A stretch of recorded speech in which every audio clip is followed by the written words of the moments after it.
In this tutorial, we're going to be talking about the best core exercises for cyclists. So what we're going to do is we're going to cover some anatomy, we're going to understand the core a little bit better. Then we're going to talk about cycling and some of the principles that come along with that, and then we're going to put the two together and talk about a group of exercises and some principles that need to be considered when we're choosing core exercises for cyclists.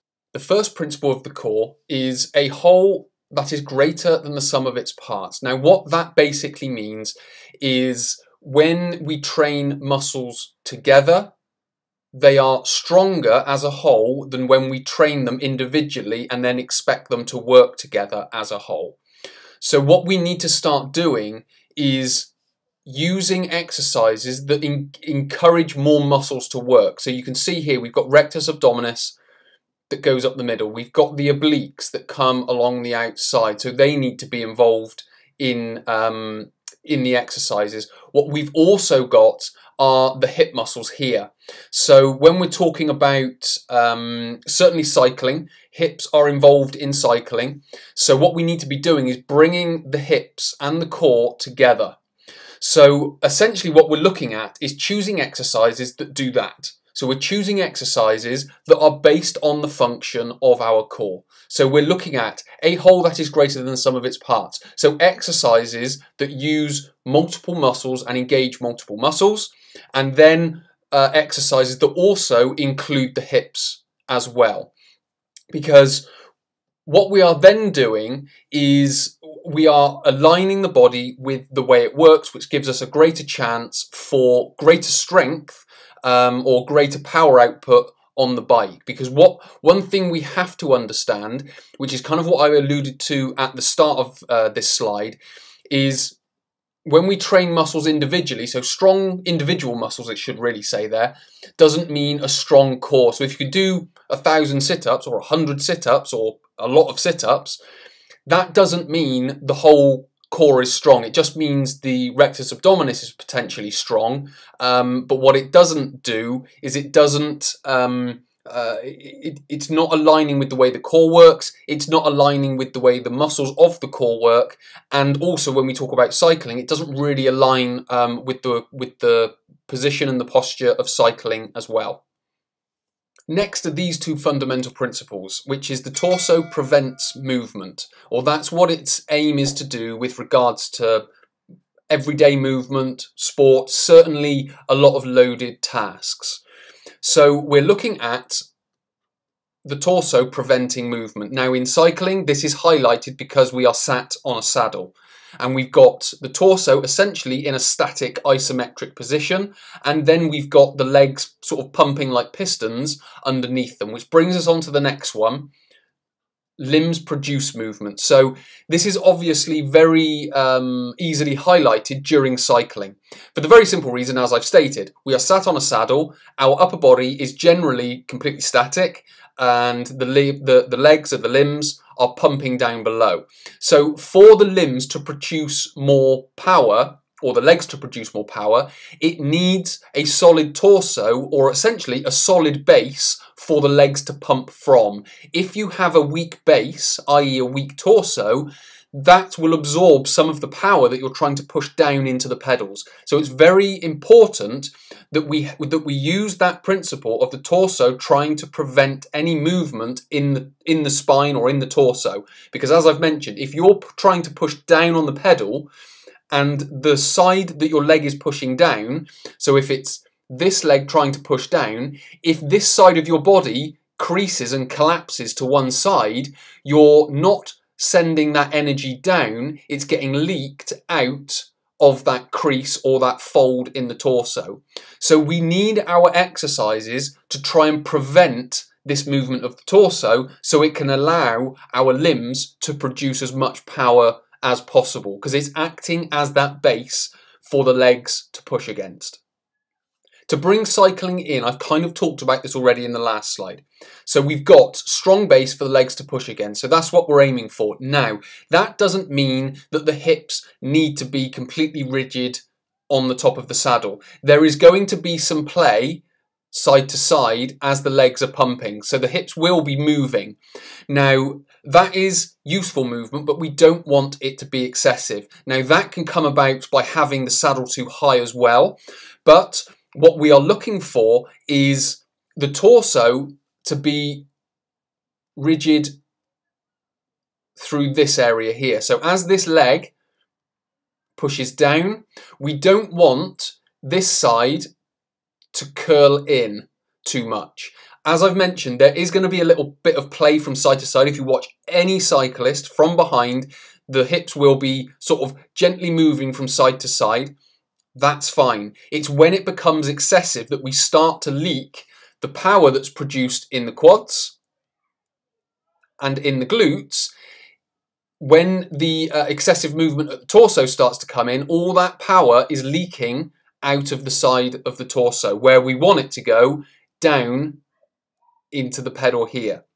So this is something that we need to be focusing on. When it comes to the exercises, we want to train a little bit exaggerated. So when we train the core for a cyclist, we don't want to be rocking too much from side to side. We want to exaggerate complete stiffness, and then when it comes to the actual skill of cycling, what will happen is that the hips will go through their natural movement and it won't be excessive. The final thing to consider is cycling and the core that we've talked about. But what we're talking about now is actually looking at the technical parts of cycling from a let's just say a general cycling perspective. It's not that complicated. What we've got is essentially a unilateral movement. So the legs are pumping one leg at a time. Yes, we want to be going through more of a complete pedal stroke, but what most people will do is they will dominate on the down stroke. So from, say, if we're using this as the example, from sort of this 11 o'clock movement down to the, let's just say, 7 o'clock movement. Then there's the drag back, the pull up, and the push forward. So we've got all of those parts to it, but this is where a lot of people are going to dominate through here, because this is where the dominant muscles will be working, the quads and the glutes. So what we want to be adding into our core exercises is some degree of unilateral or some unilateral aspect to it. So we want to be challenging the position of the hips and challenging the position of the torso. So what we're trying to do is we're trying to, in some respects, not recreate the movement of cycling, but we're trying to recreate the muscular activity. Now, what we've also got is not only is one leg pumping at a time, so one leg is pushing down. When that leg pushes down, the same side of the torso will contract. It will contract more so than the opposing side, because again, as I've mentioned, what it's trying to avoid is that excessive creasing or collapsing of that side of the torso. So what will happen is muscles like QL, glute medius, glute minimus, obliques will become very active. So what we want to be doing is not only working, let's just say, rectus abdominis in the middle, we want to be involving obliques, QL, and these muscles on the side, glute medius, glute maximus, to be able to stabilize not only the pelvis, but also the knee, so we can push down more effectively, generating more power. So what we're going to do next is we're going to go into essentially the next slide, but what I'm going to be doing is talking over whilst in some respects playing a video and talking you through what's happening during that video. The exercise I'm going to be starting with is a plank, and all these exercises that I'm going to talk about all come from my How to Build Core Strength and Stability 12-week program. So if you are a cyclist that wants to build core strength, that is a great program for it, because it covers all the points that we've talked about during this tutorial. Now, as a quick precursor, what we want to be building first is endurance. So we want to be building the ability to hold a position for a prolonged period of time, because that, again, is what cycling is all about. As a general rule, most cyclists will go out for a long period of time, and our core needs to be able to cope with that demand. What we then need to do, once we've started to build that endurance and we can hold a plank for a prolonged period of time, I'm not talking about holding a plank for an hour or anything like that, don't ever get that idea, but we need to be able to hold a posture for a prolonged period of time. But what we're then going to do, as you're going to see, is we're going to lift an arm from the floor. Now, as I just quickly scroll on here and we move on to this sort of diagonal view, what we want to be doing is maintaining level hips, because as I go through and lift, you can see there's a little bit of movement, but when I lift, everything goes into position and holds strong. So what I haven't got there is, as soon as I lift that arm, all of these muscles have to come online. So the muscles in this leg, or certainly the muscles up here, but because they join onto the IT band, you feel the tension all the way down through the leg because of the tension going through the IT band. But essentially, as soon as I lift this leg, I feel TFL, glute medius, glute minimus. I've also got already, from doing the plank as a general rule, the rectus abdominis and the obliques. But when I lift the arm, that gets heightened. And then what starts to happen is, if I haven't got the stability there, which is the timing of the muscle, so as soon as I lift this arm from the floor, all those muscles need to lock my hips in place. So this is what I'm talking about when I'm talking about that exaggeration.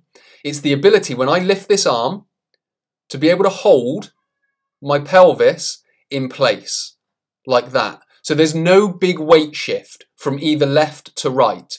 So if I just scroll this on a little bit, so if we go on, so I've lifted the arm. Now this is the next important point, is when I put my arm down and lift the other side up. If I get lazy putting down here, muscles will relax. That then increases my chances of my hips moving as I first of all put the arm down and then lift up the other side. So again, you can see as I put both arms down, there's a little bit of relaxation, and then so you can see just a little bit of movement there.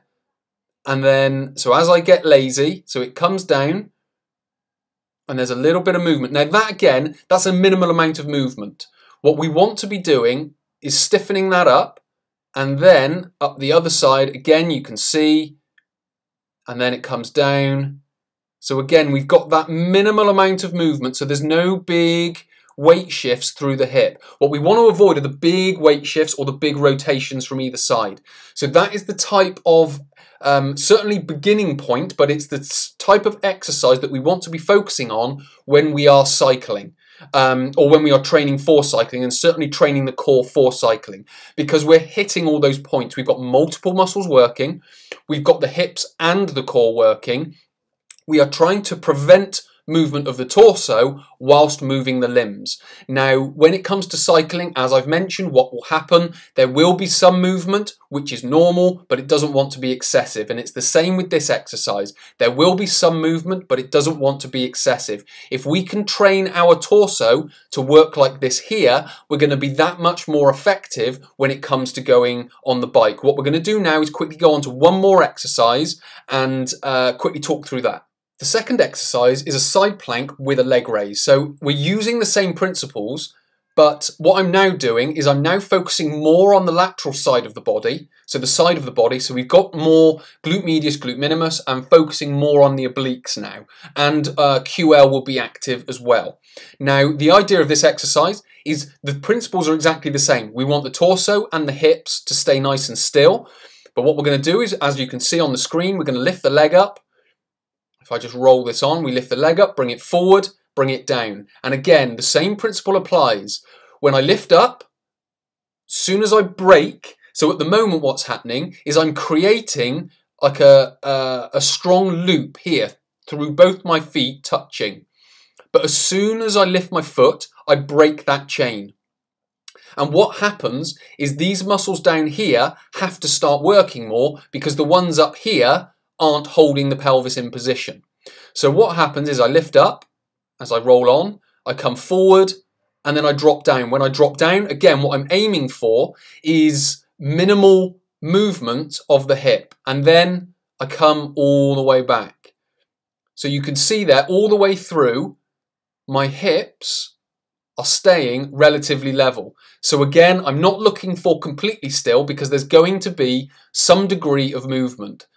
But what I am looking for is good good core stability, which is the timing of the muscle. So as soon as I pick that foot up, either from the floor or from the other foot, the muscles catch me before I start falling. If you have that movement, all it's showing is that you don't have the muscle timing or the stability that is holding it in position. And what we then train is the endurance on top of that. So we then need to be able to do that for a prolonged period of time.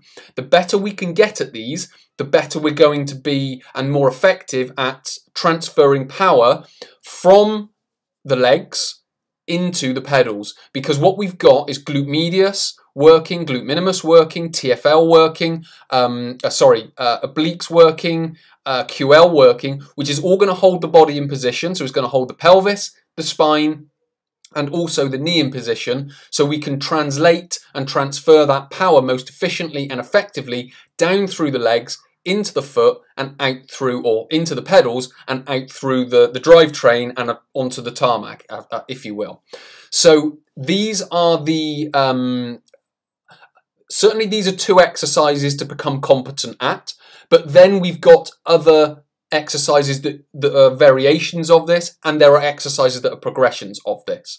Now, again, as I've mentioned, these exercises come from my How to Build Core Strength and Stability program. It's a 12-week program. It's follow-along workouts. So first of all, we're building core endurance, as I've spoken about, and then we start building this core strength and stability, where we try and challenge the position of the torso. So if you want to take part in the program, if you want to enroll in the program, just click the link in the description. You'll go through, you can enroll and get started today. Hopefully this has been helpful. Hopefully it's given you a better understanding of the core and how it works during cycling, and hopefully it's given you some exercises to get you started. So many thanks for watching. My name is Chris from Christopher Holt Training.